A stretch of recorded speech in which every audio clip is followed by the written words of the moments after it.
Hi, my name is Saxton, and this is a short video from nfpSynergy to summarize the key findings of our most recent report on COVID and charities called Gone Viral, as well as to blend in some of the other things that we think we've learnt over the previous 4 or 5 reports that we've done. If you're interested, they're all outlined in the report that you can find on our website, and it's the key top item in this week's newsletter. So the first thing to say is that when we look overall at what we think COVID has done to charities, the impact is massively varied. Some charities have done pretty well on it. They've seen services increase, they've seen income increase, they've seen costs decrease, but overall the impact is undoubtedly bad. And it's bad in a whole variety of ways in which I'll go on to explain. But broadly speaking, people have seen their income and their finances messed around or impacted on, and their services disrupted. The second point I'd like to make is to really try and answer the question, who did well and who did badly, and how do we know the difference? And basically, part of who did well and who did badly is down to luck, it's down to fate. And it really depends on how pandemic resistant your finances were. It depends on what types of services and activities you deliver. If you're in something in which saw a big increase in COVID, then you saw the demand for your services go up. If you're in an area that actually meant that you couldn't deliver your services at all because you ran a day centre, for example, then you almost certainly were not so happy about COVID.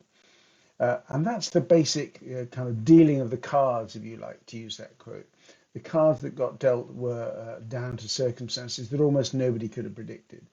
But the second thing is to what extent how organizations dealt with that was down to their management and their leadership. Yes, people had a degree of luck, but then lots of people had leadership and management who did fantastic stuff, while others who had a leadership and a management which actually didn't work well at all. And one of the key elements, and this is my fourth point, is whether they were able to be flexible. Organizations which had a slow decision-making process, which were reluctant to take decisions, found that actually they were almost certainly more likely to be in trouble. Because during times in the pandemic, 3 days seemed like 3 weeks, 3 weeks seemed like 3 months, and 3 months seemed like 3 years, because things were changing so quickly. My fifth point is that another factor that makes a difference is to the extent with which organizations could embrace digital. Some of that was as simple as whether they could go to remote working smoothly, whether they could use Zooms or Teams or one of the other video call packages, whether they could manage to have their teams working at home from a technology point of view. But also it was whether they could move their services online, where they already had services that were online, and also whether they could get their fundraising to be better adjusted to the world of digital marketing than the world of offline marketing. So much of what charities still do is in the offline world, is in the real world, is in paper and print and postage, and digital, therefore, for some organizations, is quite a significant change. The sixth point that I think is important is to the extent to which the older generation, and for purposes of this conversation, I'll define that as the over 45s, the extent to which they have been affected by COVID. And that then has knock-on ramifications for the extent to which charities are affected. And this is in 2 main areas, and possibly a third on the services front. The 2 main areas are volunteering, the extent to which over 45s were less likely to volunteering. We saw in our tracking at nfpSynergy a marked decrease amongst volunteering, but particularly amongst the over 5s. The younger age groups tended to have steadiness in their volunteering. They dipped slightly, but then came back. The older age groups dipped and came back, but not as much as returned to pre-pandemic levels. But also it's about giving, the extent to which people in that generation are likely to go on giving.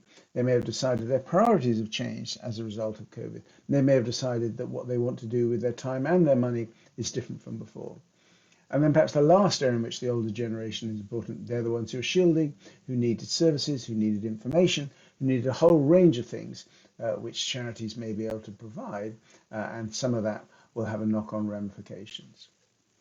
The seventh thing that I think is important is that government support in terms of the furlough scheme was vital to many organisations. survival. Being able to take a number of your employees and put them on furlough allowed many organizations to survive financially. And indeed, a number of organizations had thousands or even tens of thousands of people put on furlough. And that was absolutely critical because people like the National Trust weren't able to open their services for large chunks of time. And therefore, the money wasn't coming in, and therefore the properties and the people who work with them were put on furlough. Perhaps the final point to make is that charities have been largely an invisible benefit to society. Whilst those at the front line will know the difference that charities make, if you were to look at the media, if you were to look at the work of politicians, that actually charities still don't get credit really for the incredible way that they have been there helping people day in, day out in a whole variety of ways, not just in terms of social services or homelessness or food banks, but also in terms of medical advice, in terms of debt advice, and indeed in terms of helping people with social care, medical research, or a number of other things.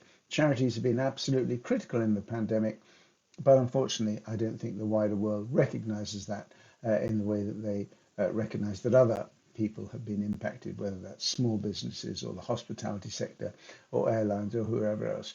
Charities are an absolutely vital part of society's response to COVID, but they remain largely hidden. I hope this summary has been useful, and I hope you decide to take on and read our reports in a bit more detail, and you find them useful overall. Thank you very much for listening, and it's good to talk to you. Thank you.